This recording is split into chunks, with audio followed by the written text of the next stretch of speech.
Hello दोस्तों, student मंथन के इस यूट्यूब चैनल पे आप सभी का बहुत बहुत स्वागत है।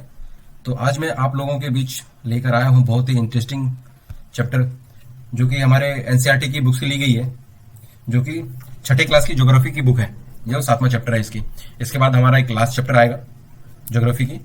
इसके बाद हमारा लगभग ज्योग्राफी खत्म हो चुका होगा, हिस्ट्री ऑलरेडी खत्म हो चुकी है। ये ज्योग्राफी का इसके बाद लास्ट चैप्टर आएगा, 8वां चैप्टर। ठीक है, तो आज का बहुत ही इंटरेस्टिंग टॉपिक है हमारा। आज हम लोग अपने कंट्री के बारे में यहाँ पे कुछ चीज डिस्कस करेंगे, हमारे देश के बारे में, हमारे इंडिया के बारे में कुछ डिस्कस करेंगे। तो इस विषय पे ही हमारा आज का टॉपिक है, जिसका नाम, जो हमारे इस चैप्टर का नाम दिया गया है, वो है हमारा देश भारत, आवर कंट्री इंडिया। तो सबसे पहले हम लोग ये डिस्कस करते हैं कि इंडिया जो है, अपना जो भारत देश है, वो क्या है। इसका ज्योग्राफिकल एक्सपेंस जो है ना, भौगोलिक विस्तार जो है, बहुत बड़ा है। ठीक है, तो सबसे पहले देखते हैं, जैसे कि आप लोग को पता है, ये सब चीज, छोटी छोटी चीज तो जरूर पता होगी, कि इंडिया के जो नॉर्थ में है ना, वो हिमालय है। ठीक है, और पश्चिम में अरब सागर है, और पूर्व में बंगाल की खाड़ी, और दक्षिण में हिंद महासागर है। ठीक है, और भारत को एक प्रायद्वीप बोला जाता है। ठीक है, प्रायद्वीप क्यों बोला जाता है, प्रायद्वीप किसे बोलते हैं, सबसे पहले इस बात को हम लोग जानते हैं। प्रायद्वीप उस स्थल को हम लोग बोलते हैं जो तीन ओर जल से घिरा होगा, पानी से घिरा होगा। तो हमारा कंट्री जो है, देखिए, दक्षिण में भी ये पानी से घिरा हुआ है, जल से घिरा हुआ है, और ये आपका पूर्व वाले एरिया में भी, नीचे का पूर्व का जो एरिया है वो भी जल से घिरा हुआ है, और ये पश्चिम वाला एरिया भी, यहाँ भी समुद्र है। ठीक है, तो तीनों ओर से जल से घिरा हुआ है, और सिर्फ नॉर्थ वाला जो एरिया है ना, ये बस स्थल वाला एरिया है। ठीक है, जो तीन ओर से घिरा हुआ जो एरिया है ना, कोई भी एरिया जो है जो तीनों ओर से पानी से घिरा होगा, वो प्रायद्वीप कहलाएगा। ठीक है, तो नेक्स्ट चलते हैं, हम लोग देखते हैं। नेक्स्ट आपको दिया गया इंडिया के बारे में, कि इंडिया का जो एरिया है, क्षेत्रफल है, वो कितना है। ठीक है, तो इंडिया का क्षेत्रफल आप लोग को पता है, इंडिया का क्षेत्रफल कितना है, बहुत ही इंपॉर्टेंट है, उसे याद रखिएगा।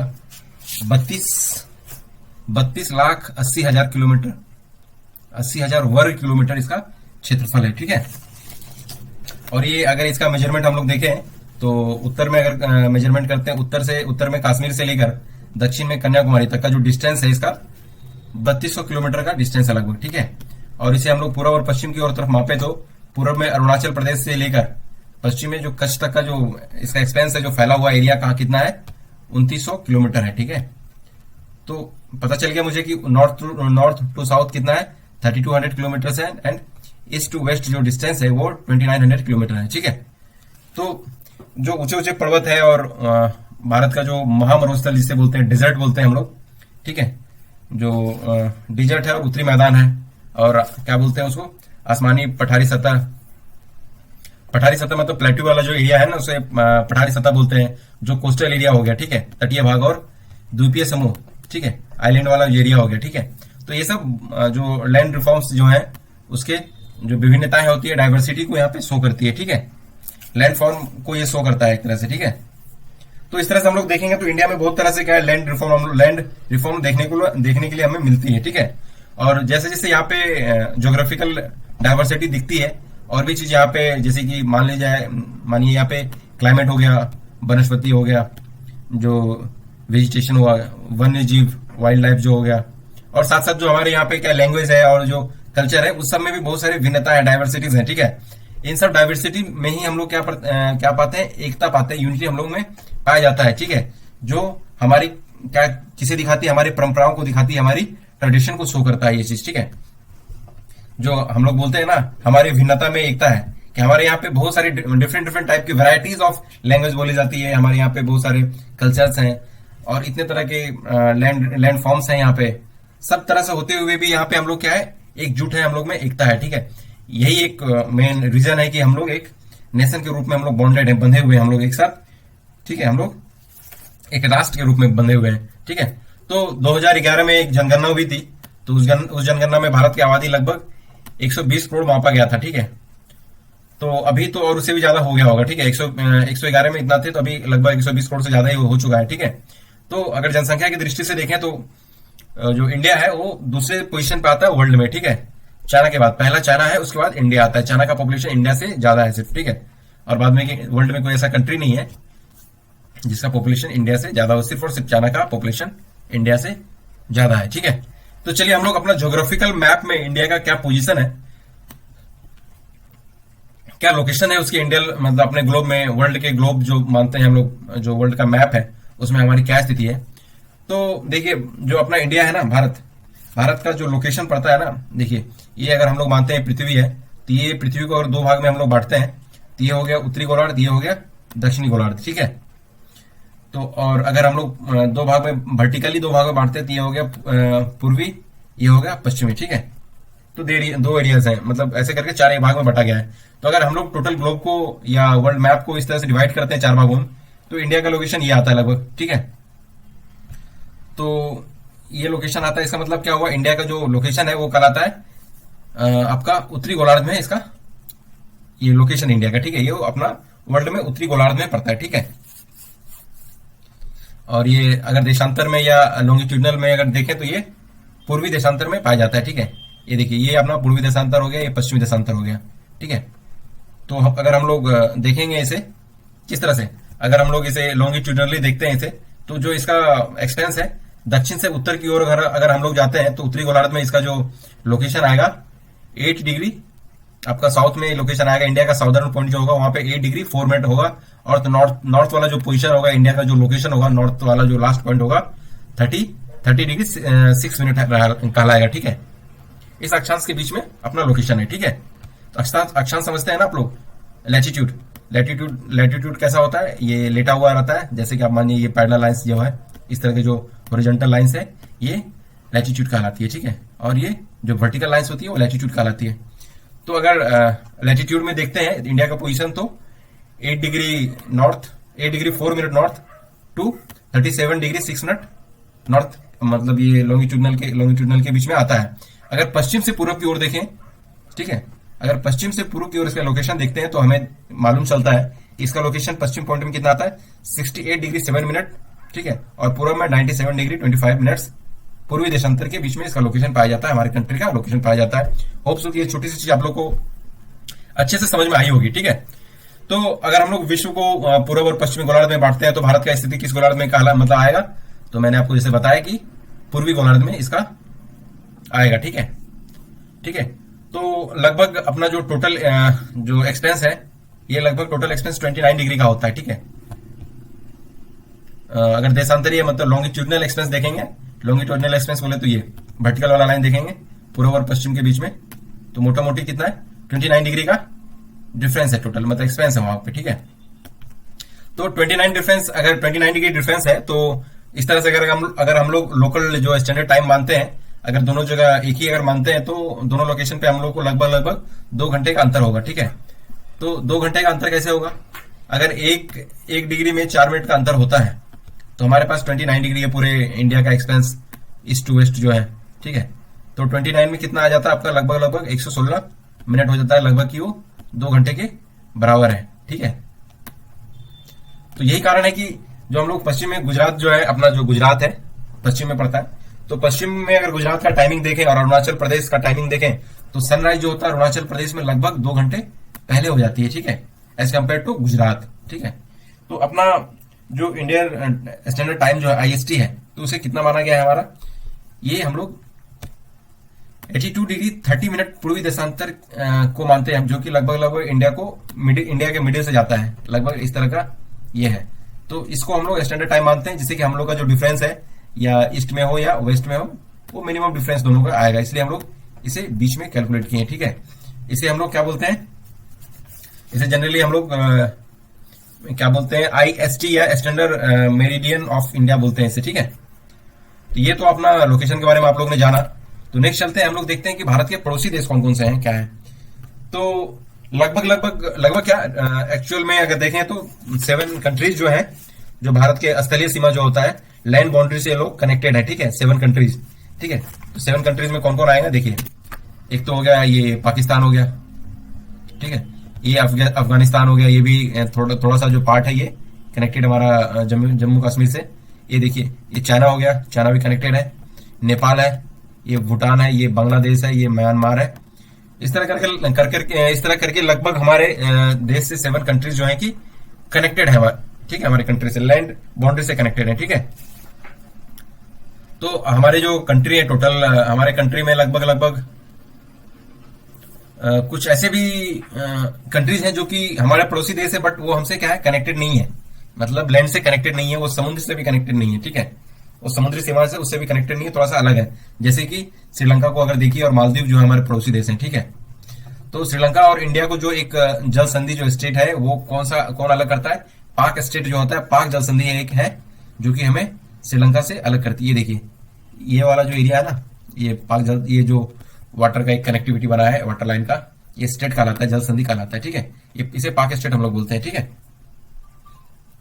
तो पाक स्टेट हम लोग को अलग करती है श्रीलंका से। तो नेक्स्ट देखते हैं हम लोग इसका पॉलिटिकल और एडमिनिस्ट्रेटिव जो डिवीजन हम लोग इंडिया को कैसे मैप में करते हैं, उसके बारे में हम लोग आगे डिस्कस करते हैं। राजनीतिक एंड प्रशासनिक विभाजन ऑफ इंडिया, ठीक है।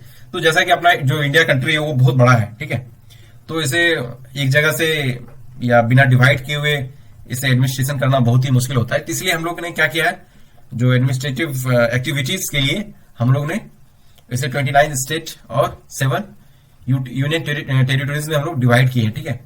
अब जम्मू कश्मीर बनने के बाद अब इसकी संख्या क्या हो गई होगी? 28 हो गई है। और ये केंद्र शासित प्रदेश जो है इसकी संख्या 9 हो गई है, ठीक है। अब क्या लद्दाख और जम्मू कश्मीर एक 2 केंद्र शासित प्रदेश हो गए हमारे पास, ठीक है, एक्स्ट्रा, ठीक है। तो देखिए अभी हमारे कंट्री का जो कैपिटल है उसे दिल्ली बनाया गया है, दिल्ली बना हुआ है, उसे दिल्ली ही है, ठीक है। हमारे जो कंट्री की जो कैपिटल है वो दिल्ली है, ठीक है। जैसे कि आप लोगों को पहले से पता है, ये छोटी सी चीज। राज्यों का जो मेनली डिवीजन हुआ है या उसका निर्माण हुआ है या नोमेनक्लेचर हुआ है, किसके आधार पे हुआ है? लैंग्वेजेस के आधार पे हुआ है। जो लोग जहां पे जो भाषा बोलते थे, भाषा के आधार पे वहां पे एक राज्य बना दिया गया, ठीक है। अगर हम लोग क्षेत्रफल की दृष्टि से देखें तो राजस्थान सबसे बड़ा स्टेट है और सबसे छोटा स्टेट गोवा कहलाता है। इस तरह से देश को राज्य में बांटा गया, राज्यों को जिला में बांटा गया, जिला को पंचायत में बांटा गया, पंचायत को गांव में बांटा गया, ठीक है। इस तरह से हमारे कंट्री में या इंडिया में हमारा डिवीजन हुआ इस तरह से, पॉलिटिकल और एडमिनिस्ट्रेटिव, ताकि हर जगह जो है सही रूप से एडमिनिस्ट्रेटिव हम लोग बनाए रख सकते हैं, ताकि कोई भी प्रॉब्लम हो तो हम लोग इसे रिजॉल्व कर सकते हैं, ठीक है। तो आइए हम लोग नेक्स्ट देखते हैं, जलोढ़ निक्षेप किसे कहते हैं? एलोवियल डिपोजिट, जिसे इंग्लिश में एलोवियल डिपोजिट भी कहते हैं, जलोढ़ निक्षेप, ठीक है। तो जलोढ़ निक्षेप या एलोवियल डिपोजिट किसे कहते हैं? तो नदियों द्वारा, जो नदी अपने साथ मिट्टी लाती है ना, बहुत सारी महीन मिट्टियां, वो क्या करती है, एक नदी बेसिन में वो डिपोजिट कर देती है, ठीक है। नदी बेसिन किसे बोलते हैं? नदी बेसिन उस एरिया को बोलेंगे जो रिवर में कुछ धारा को लेकर आती है, ठीक है। उसे हम लोग क्या बोलेंगे? रिवर बेसिन बोलेंगे। उस रिवर बेसिन को ये भर देती है एक तरह से, ठीक है। तो सहायक नदी देखिए, सहायक नदी किसे बोलते हैं? ट्राइब्यूटरीज रिवर किसे बोलते हैं? जो छोटी छोटी नदियां एक मुख्य नदी में आके मिलती है ना, तो उसे हम लोग क्या बोलते हैं? सहायक नदी बोलते हैं, ठीक है। और अपने जल को मुख्य नदी में विसर्जित करते रहती है, मतलब एक तरह से मिलती है, ठीक है। ये देखिए गंगा और ब्रह्मपुत्र की जो नदियां हैं विश्व में सबसे बड़े डेल्टा का ये निर्माण करती है, जिसे हम लोग सुंदरवन का डेल्टा बोलते हैं, जो कि वेस्ट बंगाल में है। ये डेल्टा है, इसका जो शेप है कैसा है? ये ट्रायंगुलर शेप की है, ठीक है। इस तरह का ट्रायंगुलर शेप का ये डेल्टा बनाती है इसे, ठीक है। अब डेल्टा किसे बोलते हैं? डेल्टा वो स्थान है, स्थल का वो भाग है जो नदी के मुहाने पे बनता है, जैसे कि जहां नदी समुद्र में प्रवेश करती है, ठीक है। जहां पे नदियां क्या करती है, समुद्र में मिलती है, उस नदी को मुहाना, मतलब उस जगह को नदी का मुहाना बोला जाता है, ठीक है। उस नदी के मुहाने वाले एरिया पे डेल्टा बनती है। देखिए अब नेक्स्ट हमारा आता है फिजिकल जो है डिवीजन कैसे किया गया है इंडिया में, ठीक है। तो फिजिकल डिवीजन, जैसे कि हमारे यहाँ हमारे देश में बहुत तरह की जो है फिजिकल शेप्स पाए जाते हैं, जैसे कि पर्वत हो गया, पठार हो गया, ठीक है, मैदान हो गया, कोस्टल एरियाज हो गए, ग्रुप ऑफ आइसलैंड हो गए, ठीक है। इस तरह से बहुत सारे फिजिकल क्या बोलते हैं शेप्स हैं, ठीक है। तो हम लोग अगर नॉर्थ में देखें तो नॉर्थ में बर्फ से ढका हुआ एक हिमालय है, जो कि एक सिक्योरिटी गार्ड का काम करता है, एक संतरी का काम करता है वो, ठीक है। हिमालय का मतलब क्या होता है? हिम प्लस आलय, हिम मतलब बर्फ, आलय मतलब घर, ठीक है। तो हिमालय को अगर हम लोग डिवाइड करते हैं तो हिमालय लगभग ऐसे उत्तर से दक्षिण की तरफ जाए तो ये 3 जो है पैरेलल रेंजेस में ये है, ये ठीक है, पैरेलल जो है इनकी श्रृंखलाएं हैं, समानांतर श्रृंखलाएं में है, ठीक है। जो सबसे उत्तर वाला जो श्रृंखला है ना, वो ग्रेटर हिमालय कहलाता है, या हिंदी में से बृहत हिमालय या हिमाद्री भी बोलते हैं इसे, ठीक है। और जो ये बीच वाला है ना, इसे हम लोग क्या बोलते हैं? मिडिल हिमालय बोलते हैं या मध्य हिमालय बोलेंगे या हिमाचल भी बोलते हैं इसे, ठीक है। और जो ये कहाँ रहेगा, ये दक्षिण की तरफ हम लोग नॉर्थ टू साउथ के आएंगे ना, तो ऐसा शेप आपको दिखाई, मतलब इस तरह का रेंजेस आपको मिलते रहेंगे, ठीक है। जो ये हिमाचल वाला एरिया है ना, तो हिमाचल में सबसे ज्यादा जो पॉपुलर घाटियां हैं, जहाँ पे लोग, पहाड़ियां जहाँ पे लोग घूमना पसंद करते हैं, लोग घूमने के लिए जाते हैं, वो मध्य हिमालय में पाया जाता है, ठीक है। और देखिए सबसे जो दक्षिण वाला एरिया है ना, दक्षिण वाला जो हिमालय है, हिमालय का जो पार्ट है वो शिवालिक हिमालय कहलाता है, ठीक है। और हिमालय के दक्षिण वाला एरिया जो है ना, जो हिमालय है, ये हिमालय के जो दक्षिण वाला जो एरिया है ना, ये सब वाला एरिया जो है, ये सब भारत का उत्तरी मैदान कहलाता है, ठीक है। नॉर्दर्न प्लेन बोलते हैं इसे, ठीक है। यह बिल्कुल ही प्लेन होता है, क्या बोलते हैं, प्लेन, समतल सपाट होता है, ठीक है। और यह मैदान जो है कैसे, सिंधु, गंगा, ब्रह्मपुत्र और इसकी जो सहायक नदियां है ना, उसके द्वारा लाए गए जो अलाइवल जो डिपोजिट्स है, ठीक है, जो उनके साथ लाई गई मिट्टियां है ना, जो कि बहुत ही उपजाऊ होती है, उस मिट्टियों से ये सब जो है प्लेन्स बने हैं, ठीक है। ये जो नदियां हैं, ये नदियों द्वारा लाए गए जो मिट्टी है ना, और मिट्टी से बना ये मैदान, ये खेती के लिए बहुत ही उपजाऊ भूमि बनाता है, ठीक है। ये उपजाऊ भूमि होने के कारण इस मैदान पे क्या है, जनसंख्या ज्यादा है, अधिक है, ठीक है। अब नेक्स्ट हम लोग देखते हैं भारत के जो पश्चिमी भाग है, पश्चिमी भाग में भारतीय महामरुस्थल है, ठीक है। भारतीय क्या बोलते हैं इसे, मरुस्थल बोले तो डिजर्ट, ठीक है। भारतीय मरुस्थल है या क्या है, शुष्क है, मतलब ड्राई है, और ये गर्म रहता है, और रेतीला मतलब सैंड, मतलब बालू वाला स्थल है। यहाँ पे वनस्पतियां बहुत ही कम पाई जाती है, ठीक है। और देखिए उत्तरी मैदान के जो दक्षिण में जो है ना, उत्तर मैदान के उत्तरी जो मैदान है, ये जिसके बारे में हम लोग डिस्कस कर रहे थे हम लोग, उत्तरी मैदान के दक्षिण में प्रायद्वीपीय पठार स्थित है, ठीक है। प्रायद्वीपीय पठार क्या है, प्रायद्वीपीय पठार मतलब प्लेट्यूज, ठीक है। पेनिनसुलर प्लेट्यूज से बोल सकते हैं हम लोग, पेनिनसुलर मतलब प्रायद्वीपीय और प्लेट्यू मतलब पठार, ठीक है। इसका भी जो शेप है ना, वो ट्रायंगुलर है, ये त्रिभुजाकार है। और इसका जो क्या बोलते हैं, इसका जो धरातल है ना, धरातल मतलब रिलीफ जो है, इसको बोलते हैं हम लोग, ये काफी अनइवन है, अप डाउन है, ऊंचा नीचा है, ठीक है। और इसमें क्या है, इस एरिया में बहुत सारी जो हिल रेंज मतलब पहाड़ी श्रृंखलाएं, ठीक है, बहुत सारी जो है पहाड़ी श्रृंखलाएं और घाटियां स्थित है, वैलीज है यहाँ पे, ठीक है। और इसके उत्तर पश्चिम में अरावली की श्रृंखला है, अरावली रेंजेस यहाँ पे, ठीक है। अरावली रेंज जो वर्ल्ड का सबसे पुराना, इसे हम लोग पुराना क्या बोलते हैं, इसे रेंज माना जाता है, ठीक है। विंध्याचल और विंध्य और सतपुरा जो है इसकी महत्वपूर्ण रेंजेज है, श्रृंखलाएं हैं, ठीक है। इन श्रृंखलाओं से होकर नर्मदा और तापी नदियां बहती है, ठीक है। और ये पश्चिम की तरफ बहने वाली नदियां हैं, जो कि अरेबियन सी में जाके मिल जाती है, गिरती है वहां जाके, ठीक है। और इस पठार के पश्चिम में पश्चिमी घाट, जिसे साहित्री भी बोलते हैं, और पूर्व में पूर्वी घाट स्थित है, ठीक है, इसी पठार के बीच, मतलब पूर्व और पश्चिम में। तो पश्चिमी घाट का जो एक्सपेंस है वो लगभग यूनिफॉर्म है, एक रूप है, और जबकि जो पूर्वी घाट है ना, वो बीच में टूटा फूटा है और अनिवन है, असमान है, ठीक है। तो और इन पठारों में जो है क्या है, कोयला और लौह एस की बहुत सारा प्रचुरता पाई जाती है, ठीक है।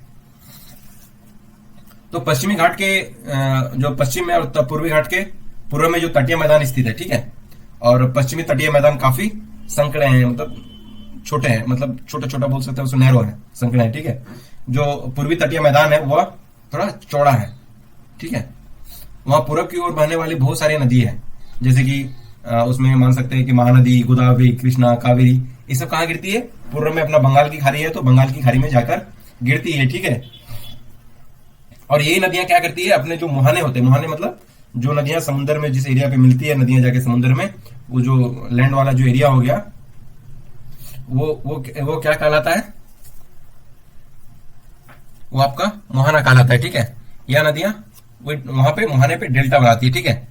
बंगाल की खाड़ी में गंगा और ब्रह्मपुत्र नदियों के मुहाने पे क्या बनता है, सुंदरबन का डेल्टा स्थित है, ठीक है। देखिए प्रवाल किसे बोलते हैं, जिसे हम लोग कोरल बोलते हैं, कोरल, ठीक है। तो प्रवाल क्या दिखते हैं यहाँ पे, प्रवाल जो होता है ना, छोटी छोटी जो समुद्री जीव जंतु होते हैं ना, उसके स्केलेटन होते हैं, कंकाल होते हैं, ठीक है, जिसे हम लोग पॉलिप बोलते हैं, ठीक है, जिसे हम लोग पॉलिप बोलते हैं। और ये पॉलिप जब क्या बोलते हैं, जब जीवित पॉलिप मरते हैं तो उसका कंकाल बच जाता है, और अन्य पॉलिप की वृद्धि इन ठोस कंकालों के ऊपर ही होती है, ठीक है। इसके ऊपर ही बहुत सारे जो कोरल्स होते हैं, इसके ऊपर ही वो मतलब बनते हैं वो, ठीक है। और इस तरह बनते बनते क्या होती है, इसकी हाइट्स ऊंची होते रहती है, ठीक है, बढ़ जाती है। और इस प्रकार क्या होता है, ऊंचा होते होते एक ऐसा टाइम आता है जबकि प्रवालों का एक आइलैंड बन जाता है, द्वीप बन जाता है और द्वीप का निर्माण करता है। ठीक है, देखिए जैसा कि हम लोग मैप में देख सकते हैं कि ये प्रवाल द्वीप बना हुआ है, जिसे हम लोग क्या बोलते हैं, कोरल आइलैंड बोल सकते हैं। जैसा कि अब हम लोग जानते हैं कि लक्षद्वीप जो हमारा भारत में जो दो ही मेन द्वीप समूह, ग्रुप ऑफ आइलैंड है, ठीक है, दो ही आइलैंड है। तो एक तो हो गया लक्षद्वीप समूह हो गया, ठीक है। लक्षद्वीप समूह जो है क्या, कहां पे है, अरब सागर में, अरेबियन सी में है, ठीक है। या केरल का जो कोस्टल एरिया है ना, उससे कुछ दूर पर स्थित है ये तुम्हारा कोरल आइलैंड, ठीक है। और दूसरा अंडमान निकोबार द्वीप समूह, ठीक है, जो भारत के दक्षिण पूर्वी दिशा में बंगाल की खाड़ी में स्थित है, ठीक है। और देखिए 2004 में एक सुनामी आया था, जैसे कि हम लोग ने बहुत सारी चीज न्यूज के माध्यम से सुनी, या बहुत सारे जगह से हम लोग को जानकारी प्राप्त हुई, और बहुत सारे जो हमारे एरिया हैं वो सब भी इनसे टकराया। सुनामी जो टकराया, कहां पे टकराया, भारतीय जो कोस्टल एरिया वहां से टकराया। इससे बहुत सारे एरिया में पीपल जो है अफेक्टेड हुए, ठीक है। तो सुनामी क्या है, इसके बारे में एक सेंटेंस दिया गया है यहाँ पे। सुनामी क्या है, एक लार्ज जो ये वेव आता है ना, जो सी का एक वेव आता है, ठीक है, समुद्र की लहरें चलती है, जो सागरीय तरंग है ना, एक बड़ा विशाल तरंग है, जो कि कब पैदा होती है, जो समुद्र तट पर अगर भूकंप आएगा तो वो पैदा होती है, ठीक है। तो देखिए इस तरह से हमारा ये चैप्टर खत्म होता है, ठीक है। तो चलिए इसकी कुछ क्वेश्चन आंसर हम लोग कर लेते हैं फटाफट।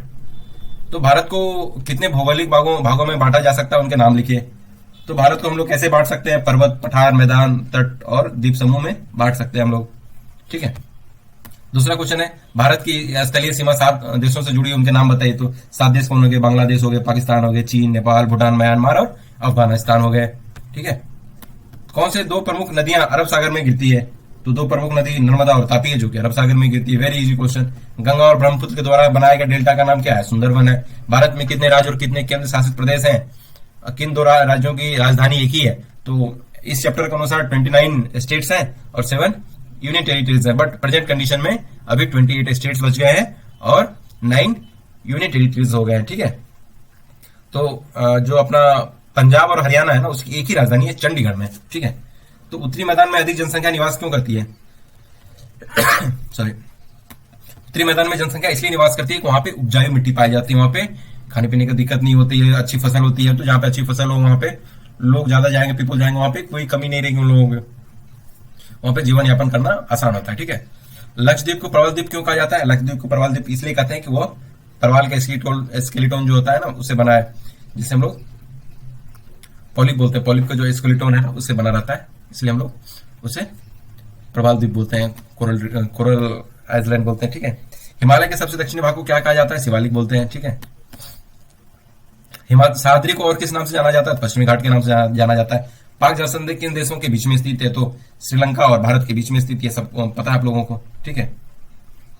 अरब सागर में स्थित भारतीय द्वीप समूह कौन सा है, तो लक्षद्वीप समूह है, ठीक है। भारत की सबसे पुरानी पर्वत श्रृंखला कौन है, तो अरावली का है, ठीक है।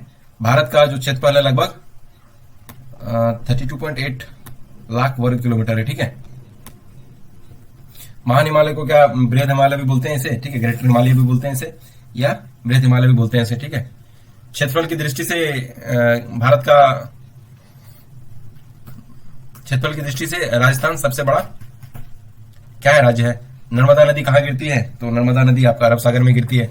डैश भारत के लगभग मध्य से होकर गुजरने वाली अक्षांश रेखा है, अक्षांश रेखा जो है कर्क रेखा है, जो कि गुजरती है, ठीक है। दोस्तों आशा करता हूं कि आप लोगों को ये चैप्टर समझ में आया होगा, ठीक है। तो चलिए, अगर ये सेशन आप लोगों को पसंद आई होगी तो लाइक करें, शेयर करें और सब्सक्राइब करें। तब तक के लिए बहुत बहुत धन्यवाद आप लोगों का। तो मिलते हैं नेक्स्ट सेशन में। Thank you guys.